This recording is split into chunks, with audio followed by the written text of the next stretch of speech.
A paz do Senhor, amados e queridos irmãos. Graças a Deus por mais uma oportunidade o Senhor nos concede de estarmos juntos, em especial para estarmos gravando a nossa lição 7ª da nossa Escola Bíblica Dominical, que tem como título a Teologia de Bildade. Se há sofrimento, há pecado oculto. Nós vamos estar ao longo desta lição conhecendo essa doutrina ou essa teologia defendida por Bildade. E vamos ver o que o nosso comentarista ele vai trazer para nós em orientação, em oposição, em pensamentos opostos a esta teologia. Convido a você a orar comigo para que possamos fazer a leitura do texto bíblico e já entrarmos no nosso primeiro tópico. Vamos orar? Senhor Deus e Pai, nesse dia tão especial que nós estamos diante do Senhor para louvarmos o Teu nome, nesse domingo 15 de novembro, quando vamos estar estudando a Tua Palavra e também participando das eleições municipais em todo o nosso território nacional. Nós queremos suplicar a Tua bênção, o Teu favor sobre a vida de cada um dos Teus filhos que estarão estudando comigo esta lição. Eu oro agradecido em nome de Jesus. Amém. Então, meus amados, esta 7ª lição tem como seu tema central a teologia de Bildade. Se há sofrimento, há pecado oculto. O nosso texto áureo vai dizer assim: se teus filhos pecaram contra ele, também ele os lançou na mão da sua transgressão. Está em Jó capítulo 4, versículos 7 e 8. Bildade vai atribuir a Jó falhas que seus filhos poderiam ter cometidos. Mas as falhas cometidas por ele, pelos seus filhos, não seria motivo de Deus estar o penalizando. Mas para a Bildade não. Para a Bildade seria possível sim que Jó estivesse pagando uma conta que havia sido produzida pelos seus filhos. A verdade prática vai dizer o seguinte: a existência do sofrimento não quer dizer que haja pecado oculto. Amados irmãos, vamos entender uma coisa. Pode haver consequência por um pecado oculto? Pode. Mas nem sempre o que acontece comigo ou com você é motivo porque tem um pecado oculto. Não. São as consequências da herança que nós recebemos de Adão. E não necessariamente porque estamos escondendo algo. Até porque Deus não vê como um homem vê. Deus nos conhece. E diante de Deus, todos nós, como diz a Escritura, Deus olhando do céu para a terra não encontrou um justo sequer. Então todos pecamos, todos falhamos, mas Deus também quer agir de misericórdia com todas as pessoas. A nossa leitura bíblica em classe está em Jó capítulo 8, do 1 a 4, Jó capítulo 18, de 1 a 4 também, e capítulo 25, de 1 a 6. Diz assim, Jó capítulo 8, no versículo 1. Então respondeu Bildade, o suíta, e disse: até quando falarás tais coisas, e as razões da tua boca serão qual vento impetuoso? Porventura perverteria Deus o direito, e perverteria o Todo-Poderoso a justiça? Versículo 5 do capítulo 25. Olha, até a lua não resplandece, e as estrelas não são puras aos teus olhos. E quanto menos um homem que é um verme, e o filho do homem que é um bicho.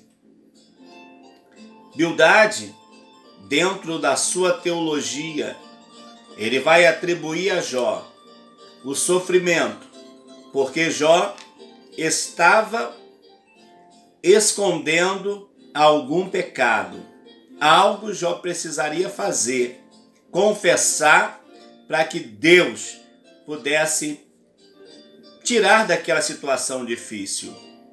Mas vamos frisar sempre, Jó, ele não entendia o que estava acontecendo, mas de fato, aquele momento que Jó estava vivendo havia sido uma situação que aconteceu no mundo espiritual. E Jó está vivendo um momento que ele não sabe nem porquê. Hoje nós temos essa visão, mas Jó não tinha na sua época. Não foi por causa de um pecado oculto, até porque Deus vai dar testemunho de Jó, de homem temente e fiel a Deus, e que se desviava do mal. A nossa lição tem objetivo geral e específico, e no objetivo geral é mostrar que nem sempre o sofrimento é consequência de um pecado oculto, como pensa a Bildade. Objetivos específicos: destacar argumento de Bildade que contrastava o pecado com o caráter santo e reto de Deus. Que o caráter de Deus é santo e reto, isso aí não resta dúvida. Agora, o que nós não podemos é ter um pré-julgamento sobre a vida de alguém, dizendo que ela está em pecado ou não. Jesus falou sobre isso também. De alguém que olha o cisco que está no olho do seu irmão e não vê a trave que está no seu. Então é muito sério isso. Então, no 2 diz explicar a concepção de Bildade, que associava o pecado à quebra da moralidade religiosa. Esclarecer a argumentação de Bildade, que contrapunha a pequenez humana com a grandeza de Deus. Vamos lá, amados, na nossa introdução, que diz assim: nesta aula estudaremos sobre a teologia segundo o amigo de Jó, Bildade. Veremos que ela apresenta o caráter justo e reto de Deus em contraposição ao suposto pecado oculto de Jó. Estudaremos também a defesa de Bildade por uma moralidade rígida, fundamentada em meros preceitos religiosos, sem, contudo, guiar-se por princípios espirituais. E, finalmente, analisaremos a ideia de que, segundo Bildade, Deus é um ser muito distante e que, devido à sua onipotência e grandeza, está muito longe do mortal. Ele, portanto, é inacessível. Ao longo de cada argumento de Bildade, veremos a contraposição de Jó. Então, amados, Bildade, ele não está preocupado, na verdade, com os princípios espirituais. Ele está preocupado com o princípio da moralidade. Sim, até quando a moralidade é boa? A moralidade é boa até o momento que ela fere os princípios bíblicos, os princípios espirituais. O que é moral? Moral é tudo que é voltado para o ser humano, para que ele possa viver bem diante dos seus amigos, seus familiares, diante da sociedade que ele está, diante das leis, diante das autoridades. Então, ter uma vida moral ilibada é ótimo, é excelente. Mas não podemos esquecer que, além da vida moral, há também os princípios espirituais, que para o crente vale a pena ressaltar que é a única regra de fé e prática. Para o crente não tem outra regra de fé e prática senão as Escrituras Sagradas. No primeiro tópico, vamos falar sobre o pecado em contraste com o caráter justo e santo de Deus. Leremos sobre Deus é justo e santo, depois, uma compreensão limitada da natureza de Deus e, por último, a imperfeição humana. Vamos lá, então, no primeiro subtópico. Deus é justo e reto. A teologia de Bildade possui semelhanças com a de seu amigo Elifaz. Vocês se lembram bem que a doutrina de Elifaz era: só os pecadores sofrem? A de Bildade já vai ser: se há sofrimento, é porque há pecado oculto. Para esse segundo amigo, as ações de Jó não poderiam ser justificadas, pois elas condenavam a Deus, revelando que ele punia pessoas justas. A ideia que quando Jó ele fala alguma coisa, o seu amigo vai entender que Jó está dizendo que Deus estava punindo, mesmo sendo justo, enquanto eles não acreditavam nisso. Eles acreditavam que só era passivo de punição quem era pecador ou quem tinha cometido algum tipo de pecado. Não foi isso que estudamos na lição passada? Jó deveria reconhecer o seu pecado, pois ele estava sendo terrivelmente afligido. Queridos, qual era o pecado de Jó para que ele pudesse reconhecer? Qual era o pecado de Jó? Oferecer sacrifícios pelos seus filhos, ser temente a Deus, se desviar do mal? Irmãos, Jó, por mais que ele buscasse, ele nunca iria encontrar o motivo para aquele momento em que ele estava vivendo. Ele não ia encontrar o motivo nunca. Porque ele não sabia o que ele estava passando. Então, mas para a Bildade, ele precisava confessar o seu pecado. E ele então vai dizer assim, o comentarista: assim a teologia de Bildade pode ser classificada em duas esferas. Qual é a teologia dele então? Que existe os bons, né? Que existe aquele que é bom, os bons, e existe os maus. Existem aqueles que praticam o bem e aqueles que praticam o mal. Então, a teologia de Bildade pode ser definida entre Deus abençoa os bons e castiga os maus. E Jó? Te pergunto, e você pode postar no comentário abaixo desse vídeo: e Jó era bom ou era mau? Fica essa pergunta, né? Jó era bom ou mau? Por exemplo, Bildade assevera que os filhos de Jó foram mortos porque eram maus. Não. A Bíblia não fala que os filhos de Jó eram maus. A Bíblia fala que eles eram irmãos unidos, uma família unida, que tinham o prazer de se reunir quando cada um dos seus irmãos fazia um aniversário e festejavam. Onde há pecado nisso? Não tem pecado nisso. Não há pecado em festa. Não é pecado em você comer a sua picanha maturada com o seu amigo, com o seu irmão. Não há pecado nisso. Deus não vai te castigar por isso. Eu não vou dizer que você é um pecador por causa disso, porque você gosta de comer uma carne, de festejar um aniversário. Não. E era isso que eles faziam. A Bíblia não relata pecados que eles cometiam. Os pecados que eles tinham é o mesmo que eu e você temos também. Então, mas para a Bildade, eles praticavam, por isso que eles morreram, por causa do seu pecado. Por outro lado, como um homem que alegava ser justo e bom, Jó poderia desfrutar novamente do favor de Deus se reconhecesse o seu pecado. Jó, segundo eles, poderiam chegar para Deus e dizer: Deus, olha, eu pequei, eu falhei, então me restitui. Mas, qual seria o ponto de partida para Jó, para ele pedir perdão? Nós também pedimos perdão a Deus sempre.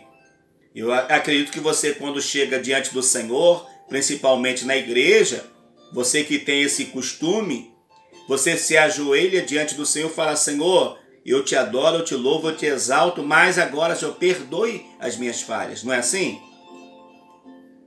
Mas você pede no sentido generalizado, se é que eu posso usar essa expressão. Porque você sabe que você cometeu falhas, mínimas falhas durante o dia, e para você estar bem diante de Deus, então você vai pedir perdão. Mas não por algo que tenha, de fato, lhe trazido um prejuízo espiritual. No 2, uma compreensão limitada da natureza de Deus. Bildade traz consigo uma compreensão incompleta e limitada da natureza de Deus, o que faz com que ele pense que o sofrimento de Jó seja a consequência de um pecado oculto. Na Bildade, Jó só estava sofrendo porque tinha pecado escondido. E enquanto ele não confessasse, ele não seria liberto daquele sofrimento. Na verdade, Bildade está colocando Deus na mesma condição do homem. Porque Deus conhecia todas as coisas. E Deus, além de ser justo, ele é um pai amoroso. Deus não castiga como nós pensamos. Enquanto nós estamos vivos e respirando, Deus tem a sua misericórdia para agir sobre a nossa vida. Mas alguém pode pensar que Deus está no seu trono e qualquer coisa ele está jogando raio sobre a vida de alguém para acabar com ela. Não, não pense assim. Não é assim que Deus age. Então, Bildade vai entender, vai pensar dessa forma. Assim, outra compreensão evidente, Jó deve demonstrar que realmente bom é que merece o favor de Deus. Sim, ele merecia o favor de Deus. Mas em que parte da sua vida esse favor de Deus deveria ser manifesto na vida dele? Em que área? Em que área Jó havia pecado? É uma teologia que destaca uma meritocracia humana no processo de justificação diante de Deus. Ou seja, se eu sou bom, eu mereço. Se eu sou mau, eu mereço mal. Mas diante de Deus não é assim que acontece. Diante de Deus não é assim que vale a minha justiça. Olha que eu já disse no início que Deus olha e não encontra um justo sequer. Porque se ele encontrasse um justo, Jesus, seu filho, não precisava ter vindo morrer por nós. Então, quando o homem se tenta auto-justificar-se, ele está, na verdade, querendo invalidar o sacrifício de Cristo. Então, não existe merecimento humano, não. Eu não estou na fé, não sou ministro do Evangelho porque eu mereço. Não, Senhor. Você não é ministro porque você merece. Você não é servo de Deus porque você merece. Não. Nós recebemos o favor de Deus porque aprove o Senhor nos conceder esse favor. Então, esta compreensão limitada de Bildade vai levá-lo a entender que Deus, ele também se limita quando o homem está pecando. Por que ele se limita? Porque ele espera que o homem diga para ele o que está acontecendo. Enquanto nós sabemos que é exatamente o contrário. Deus sempre está se aproximando de nós para trazer para nós a palavra e a revelação para as nossas vidas espirituais.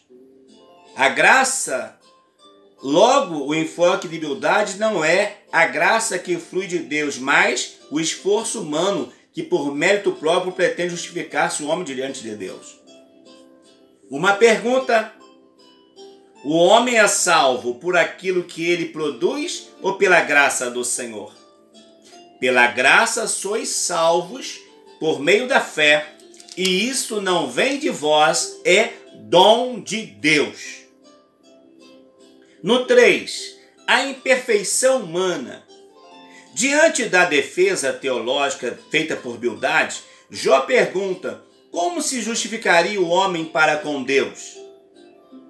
Ora, Deus é infinitamente sábio e justo. Jó está consciente de que nenhuma perfeição humana o habilitará a aproximar-se de Deus. Dessa forma, a autopurificação não passava de presunção. Ainda que me lave com água de neve e purifique as minhas mãos com sabão, mesmo assim me submergirás no fosso e as minhas próprias vestes me abominarão. Ou seja, Jó entendia que os seus esforços nada poderiam fazer. Ele precisava reconhecer a soberania de Deus e não se esforçar por si mesmo para alcançar os seus objetivos. Para a Bildade, não. Jó precisava se auto-justificar, mostrar onde estava a sua falha, para que Deus pudesse entrar com misericórdia. Mas nós não vamos entender dessa forma. Deus, ele nos conhece, e por nos conhecer, ele vai agir segundo a sua boa vontade. A linguagem é poética, mas ela afirma objetivamente a doutrina da santidade de Deus e a pecaminosidade humana. Jó vai dizer: ainda que eu me lave nas espumas, nas águas da neve, ou seja, nas águas puras que desce de lá, ainda que eu faça isso, ainda que eu me lave com sabão, eu ainda assim não serei purificado. Não. E ninguém é purificado com água humana. Ninguém é purificado com sabão. Nós somos purificados pelo sangue do Senhor Jesus. Então, somos imperfeitos e só o sangue de Jesus pode nos tornar perfeitos. A síntese desse primeiro tópico é: Deus é justo e reto e o ser humano é imperfeito. É verdade. Deus é justo e reto e eu e você somos imperfeitos. Queridos, chegamos ao final do nosso primeiro tópico e eu quero te convidar a vir comigo no segundo tópico. Vai ser uma bênção. Vamos falar sobre o pecado visto como quebra da moralidade tradicional. Quero aproveitar para te convidar a se inscrever no nosso canal, postar o seu comentário, dar o seu like, compartilhar com alguém, chamar mais alguém para participar contigo, quem sabe compartilhar em suas salas virtuais. Venha comigo, venha fazer parte do nosso canal, se inscreva, acione o sininho e seja abençoado. E daqui a pouquinho voltamos então com o segundo tópico, que vai ser muito importante para o nosso crescimento espiritual. Deus te abençoe, em nome de Jesus. O segundo tópico, que vai dizer sobre o pecado visto como quebra da moralidade tradicional. Falaremos sobre o moralismo por tradição, a subversão da ordem moral e contemplando a cruz. Vamos lá então. Moralismo por tradição. Bildade também está comprometido na defesa da moralidade que ele acreditava ser a correta. Para ele, não havia nada errado quando fez a defesa da sua justiça divina, da mesma forma que acreditou estar correto quando defendera a moralidade dos seus dias. Todavia, não podemos falar de uma ética ou teologia moral de Bildade, mas simplesmente de um moralismo fundamentado na tradição. Queridos, a tradição, ela pode ajudar? Pode. mas infelizmente tem muita gente presa à tradição e por estar presa à tradição não recebe a Cristo como seu Senhor e Salvador. Por estar presa à tradição, não reconhece o sacrifício de Cristo. Então existe uma moralidade tradicional que às vezes não tem nada a ver com a palavra de Deus. Hoje, no contexto em que estamos, a moralidade já perdeu, porque todo mundo faz o que quer, achando que estão certo. Por um lado, se o moralismo tradicional, ele também tem o seu prejuízo na sua prática, principalmente relacionado ao conhecimento bíblico, à doutrina bíblica ou à ortodoxia bíblica. Por outro lado, é uma sociedade onde não tem uma moral estabelecida, onde as pessoas fazem o que querem, também é muito perigoso. Então nós não podemos abrir mão da moralidade, mas não também colocarmos a moral ou as instituições humanas acima da palavra de Deus. A palavra do Senhor, ela precisa e deve sempre sobressair a qualquer pensamento humano. Então essa ideia de humildade que ele vai consigo pensar está certa, de algum modo sim, mas por outro lado não. Quando ele diz que o homem precisa se justificar diante de Deus, e Jó precisaria se justificar, mostrando onde estava o seu erro para Deus e se arrependendo, então nós vemos que é uma moralidade que na verdade não tem base bíblica, não tem base no ensinamento bíblico. No 2 diz, a subversão da ordem moral. Na verdade, a humildade simplesmente repete o que já vem sendo defendido por gerações passadas. Todavia, acrescentando alguns contornos aos seus pressupostos teológicos.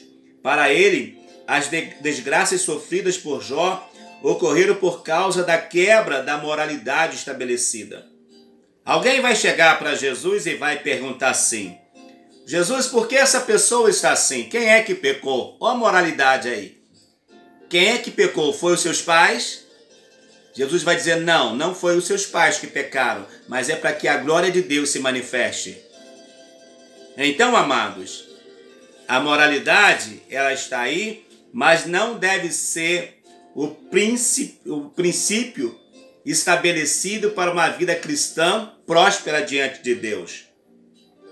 Então, Jó, ele não tinha por que recorrer a esta moralidade, até porque ele não estava sem moral. Ele tinha moral. E vou dizer mais ainda, usando a palavra na mais simples colocação. Jó tinha moral diante dos seus amigos, Jó tinha moral no inferno e Jó tinha moral com Deus o Todo-Poderoso. Oh, aleluia! Precisamos também ter esta moral com Deus, com os homens, hoje em especial com a igreja onde congregamos e pastoreamos, e também no mundo espiritual. Lembremos que o escritor aos Hebreus vai dizer o seguinte, que nós somos cercados por uma tão grande nuvem de testemunha. Ou seja, estão olhando para nós, estão querendo encontrar em nós um erro e uma falha. Mas se nós permanecermos fiéis, nós não seremos achados em falta. Oh, glórias a Deus! Errar, erramos. Pecar, pecamos. Mas nada que vai tirar a nossa conduta, vai manchar a nossa conduta diante de Deus. Como o entendimento de humildade era o que de universo controlado por leis morais inflexíveis, ao quebrá-la, Jó sofreu consequências da mesma forma que sofre quem quebra a lei da gravidade. Ou seja, Qual é a ideia de alguém que pula?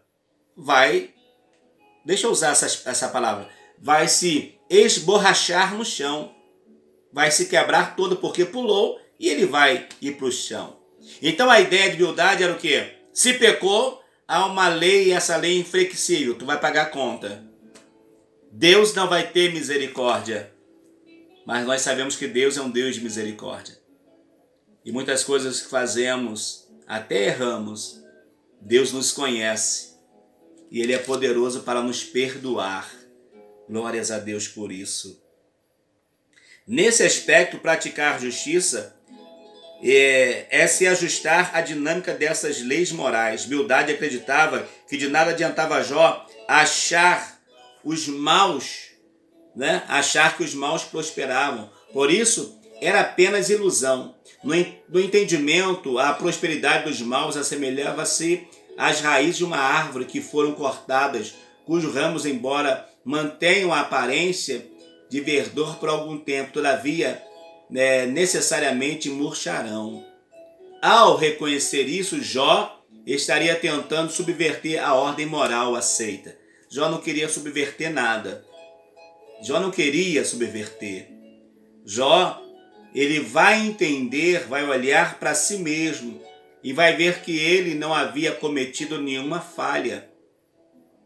E que diante de Deus, como eu disse anteriormente, a sua moral estava elevada, a ponto de Deus dizer assim: tem visto meu servo Jó, homem íntegro, reto, temente a Deus, que se desvia do mal? Olha que testemunho maravilhoso Deus deu da moral desse homem.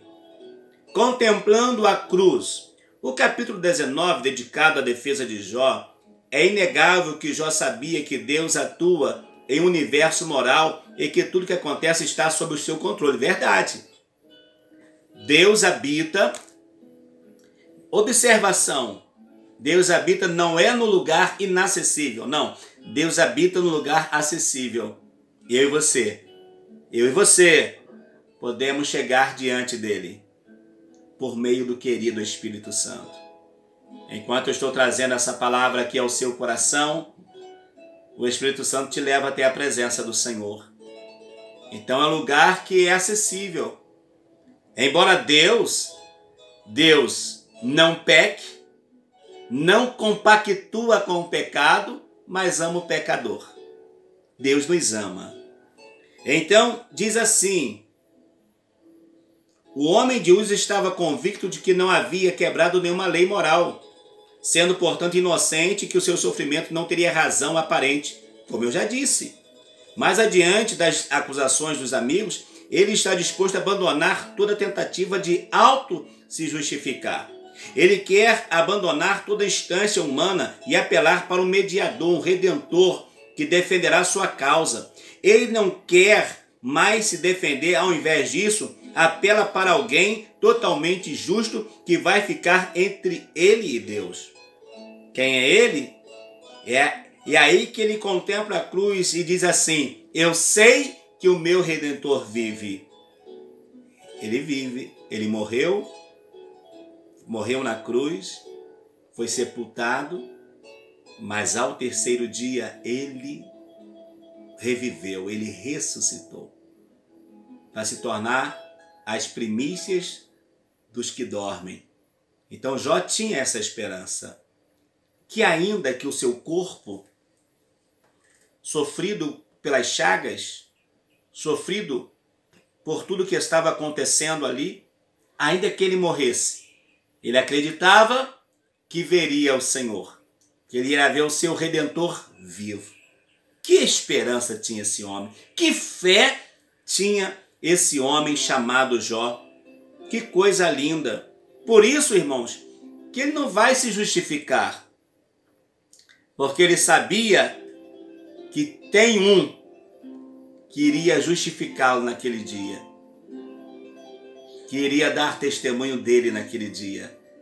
E esse um é o mesmo que salvou a mim e salvou você também. Jesus Cristo. Aí diz assim: os primeiros líderes da igreja entendiam na sua compreensão sobre a história de Jó, que Jó estava falando acerca da ressurreição que seria efetuada por Cristo no final dos tempos e de qual ele participará. O patriarca queria a intercessão desse justo, imparcial e eficiente mediador. Olha só, eu posso querer puxar para mim, você pode querer puxar para você. Nós podemos agir segundo os nossos interesses, mas Cristo não age por interesse. Quando ele age, quando ele atua, ele o faz porque ele é Senhor absoluto. E ele é posto como meu mediador e o teu mediador. Ele está entre mim e Deus. Ele está entre você e Deus. E junto dele está o Espírito Santo, que faz essa mediação. Então, queridos, eu não preciso me justificar, pelo contrário. Eu devo reconhecer minha falha e deixar que o Senhor me justifique diante do Pai. A síntese desse segundo tópico é: não se pode admitir a subversão da ordem moral, mas Jó estava certo de que nada havia subvertido, né? Ou seja, eu não posso subverter a ordem moral. Há uma lei, eu preciso cumprir a lei. Há uma moralidade, eu preciso viver dentro dessa moralidade. E Jó vai entender que ele não havia quebrado nenhum princípio, amado. Ele não havia quebrado nenhuma regra de convívio, de moralidade, não. Ele não sabia de nada. Por isso que para ele está normal. Então, mesma coisa somos nós. Quando falharmos, vamos falar com Deus. Quando errarmos, a justiça está aí. Mas vamos sempre ter um pensamento: eu sou servo de Deus e Deus há de me abençoar. Deus há de me perdoar, estendendo as tuas mãos sobre a minha vida. Chegamos ao final do nosso segundo tópico, que foi muito importante. Daqui a pouquinho entraremos no nosso terceiro tópico. E eu te reforço, vem comigo em nosso canal. Seja abençoado sempre. Deus tem para você uma palavra de esperança no nosso comunhão diária. Venha com a gente todos os dias. Se inscreva no canal, acione o sininho e seja notificado sempre. E eu te aguardo no nosso terceiro tópico, que vai dizer: o pecado em contraste com a majestade de Deus. Eu te aguardo, hein? Já no nosso terceiro tópico. Amados, no nosso terceiro tópico, então, nós vamos tratar sobre o seguinte assunto: o pecado em contraste com a majestade de Deus. Falaremos sobre a grandeza de Deus,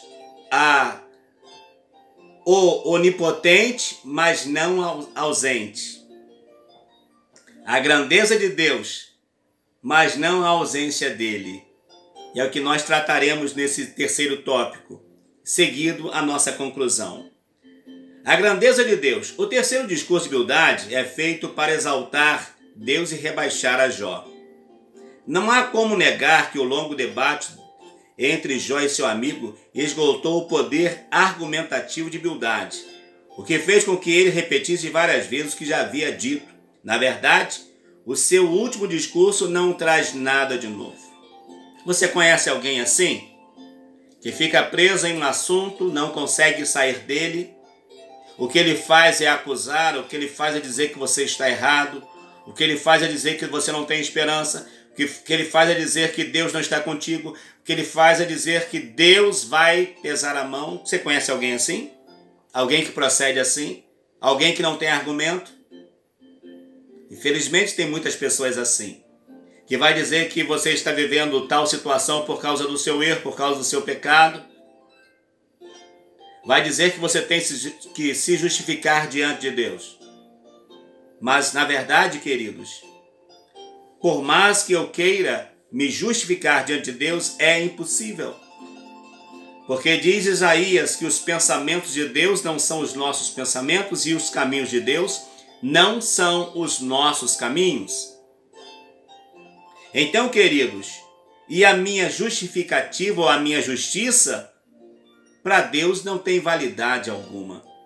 Porque se fosse assim, todos os magistrados teriam salvação garantida. Os poderosos juízes, os desembargadores, todos teriam salvação, mas não é assim. Diante de Deus, Deus não olha como o homem olha. E Deus não aceita essa justificativa como o homem pensa. Por isso que você deve reconhecer a sua falha, o seu erro, como eu devo reconhecer. Mas entender que a grandeza de Deus sobrepõe a tudo isso aí. Você lembra? Lembrei dele agora do profeta Isaías. Quando, numa visão linda do trono de Deus, ele vai olhar a sua pequenez espiritual, as suas falhas, seus erros. Vai dizer que os seus lábios, ainda que sejam lábios de profeta, estavam impuros. Mas depois que ele faz isso tudo, ele confessa a sua falha, o seu erro. Ele vê na visão quando o serafim, ele sai diante de Deus com uma brasa que pegou na sua tenaz e toca os seus lábios e diz: a tua iniquidade foi tirada. Está vendo, amados? Não é a minha autojustificativa, mas é o perdão de Deus e o amor de Deus. Então, por isso não há nada errado com a humildade se defende a majestade do Altíssimo. Não. Ele dizer que Deus é santo, que Deus está acima, tudo isso é perfeito e nós também reconhecemos isso. Ai de nós se não reconhecemos a majestade divina. Agora, eu não posso dizer, né, que Deus, por ser grandioso e majestoso, tudo que acontece ele vai estar fulminando. Temos profetas assim. Temos pessoas que usam esses argumentos dizendo: olha, Deus vai te matar. Irmãos, não é assim. Quando nós proferimos dessa forma, nós estamos usando feitiçarias para dizer o que Deus vai fazer ou não. Não compete a nós. A nós está o fato de nós reconhecermos nossas falhas, nossos erros, nossos defeitos e entregar a majestade divina e deixar que Ele atue sobre as nossas vidas. No 2, onipotente, mas não ausente. Jó responde a Bildade com ironia, dizendo assim: como ajudaste aquele que não tinha força e sustentaste o braço, o que não tinha vigor? Jó está dizendo: olha, não é fácil, ou você já não ajudou um pobre, um fraco que não tem vigor? Por que não falar? Ele mesmo estava nessa situação. Ele estava fraco, estava sem vigor. Ou seja, alguém superior ajudando o mais fraco. Qual é a ideia que Jó está passando para Bildade? Bildade, do mesmo modo que você está com a sua força, você está bonito, está lindo, está bem arrumado, está formoso. Eu estou aqui doente, ferido, raspando o meu corpo com cacos de telha, mas você não veio até mim, Bildade. Por que Deus seria diferente? Por que Deus também não iria me abençoar? Eu estou cheio de pecado e você veio. E por que Deus não viria? É para pensar, não é, amados? Aqui Jó não questiona a onipotência divina, mas a aplicação que Bildade faz desse conceito. O conceito de um Deus grandioso, que é soberano em suas ações, não deveria vir acompanhado também do conceito de um ser compassivo e amoroso, que ajuda o pobre, que ajuda o fraco, que ajuda o necessitado. Se lembra o que Jesus falou? Olha, quando vocês derem um copinho d'água, ou quando vocês ajudarem um pequenino, vocês estão fazendo por mim. Essa é a verdadeira teologia. Amar o próximo, amar a Deus sobre todas as coisas e o próximo como a si mesmo. Essa é a verdadeira teologia. Essa teologia joga por terra tudo todo pensamento, todo sentimento contrário. Deus não deve ser visto apenas em sua força, mas sobretudo por seu amor. Queridos, eu não vou conseguir dizer tudo, mas Deus é onipotente, onipresente, onisciente, imutável, soberano, divino. Deus vai além da nossa compreensão. Deus vai além, infalível. Deus vai além do nosso pensamento. Todo-poderoso, que tem o céu como seu trono e a terra como estrada onde os seus pés estão. Esse é o nosso Deus. Só que nós não podemos ver somente Deus em sua grandeza, no sentido de ser grande demais e não se relacionar com pecadores. Não vamos ver nosso Pai desse jeito. Mas Deus é grande, é poderoso sim, é grandioso sim, mas Ele é compassivo e bom. Ele é amoroso, a ponto de enviar o seu único filho, o seu unigênito, feito da mesma essência dele, para morrer por mim, morrer por você, morrer pelos nossos pecados. Queridos, é por isso que devemos adorar a Deus por sua majestade, por sua grandeza. Devemos fazer isso, mas devemos reconhecer o seu amor para conosco, como escreve Paulo. Mas Deus prova o seu amor para conosco em que Cristo morreu por nós, sendo nós ainda pecadores. E é sempre Deus que dá um passo em direção ao pecador para o resgatar. E o maior passo de Deus para nós foi trazer o seu Filho Jesus Cristo para morrer por nossos pecados.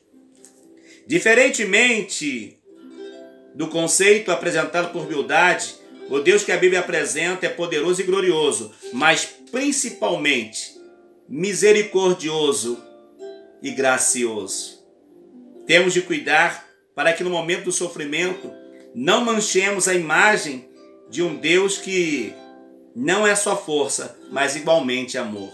Ou seja, está na luta, está na prova, continue adorando a Deus e saiba que Ele está com você.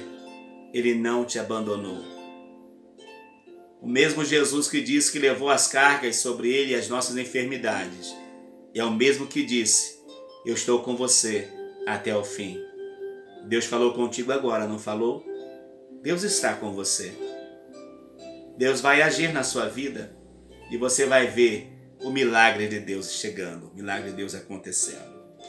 A síntese desse terceiro tópico é: Bildade defende a majestade de Deus, mas reforça o distanciamento dele do ser humano. Bildade faz isso, mas a Bíblia faz o contrário. A Bíblia une o homem caído a Deus novamente. Por meio de quem? Do sangue do Senhor Jesus derramado na cruz do Calvário. Que Deus nos abençoe. A conclusão que chegamos é: nesta lição vimos que o debate entre Bildade e Jó assume alguns contornos teológicos muito relevantes. Bildade faz 3 discursos teológicos, em cada um deles põe em destaque a sua crença. Ele não crê na inocência de Jó e por isso atribui o seu sofrimento à existência de pecado. Ele conhecia Jó. Então, por ter conhecido Jó na sua grandeza, agora vê Jó naquele estado de enfermidade, ele vai dizer: olha, tu está assim porque tu pecou. Tem pecado aí. Confessa o teu pecado, Jó. Assim ele orienta Jó a viver segundo as regras da tradição moral da época. Como consequência, o empurra para moralismo de natureza apenas religiosa. Olha só, o moralismo não pode ser apenas religioso, mas tem que ter os princípios espirituais e não somente princípios da religião, porque cada religião tem o seu princípio. Cada religião tem o seu dogma. Cada religião tem o seu credo e as suas regras. Mas a Bíblia é uma só para todas as religiões. É, pastor, a Bíblia é uma só para todas as religiões? É. Basta as pessoas quererem adotar a Bíblia do jeito que ela é na sua totalidade, e não em parte. Por último, quando quer exaltar a grandeza de Deus a qualquer custo, acaba por criar um abismo intransponível entre o Criador e a criatura. Queridos, não existe abismo. Não existe abismo entre Deus e o homem. Não existe muro entre Deus e o homem. Entre Deus e o homem tem algo maravilhoso que se chama cruz. E na cruz, na porta que foi aberta na cruz, por meio do sangue de Cristo, porque Cristo é a nossa porta, a porta que abriu. Essa porta, ao abrir na cruz, nos une a Deus novamente. Ao passarmos do outro lado da cruz, do lado de cá é sofrimento, mas do outro lado da cruz é uma vida especial com Deus. Então o Senhor, por mais que seja grandioso, poderoso, excelente, excelso, divino ou maravilha, Ele está próximo de você, próximo de mim, e Ele nos ama. Chegamos ao final da nossa 7ª lição sobre a teologia de humildade. Com certeza, Deus tem falado aos nossos corações. E eu te convido, meu amigo, minha amiga, se você desejar, a vir comigo, se inscrever no nosso canal. E com certeza, Deus vai te abençoar como vai me abençoar também. E eu te convido também a postar o seu comentário. Eu estarei curtindo o comentário. Estarei mandando o coração para você também. Com certeza Deus há de nos abençoar. E eu te aguardo no nosso comunhão diária. E aproveite para conhecer o nosso canal. Deus tem uma mensagem que vai alegrar, que vai animar o seu coração. Tenha um domingo de paz, domingo de bênção, na presença do Senhor e Salvador Jesus Cristo. Não se esqueça, se inscreva no canal e seja abençoado pelo Senhor, nosso Deus.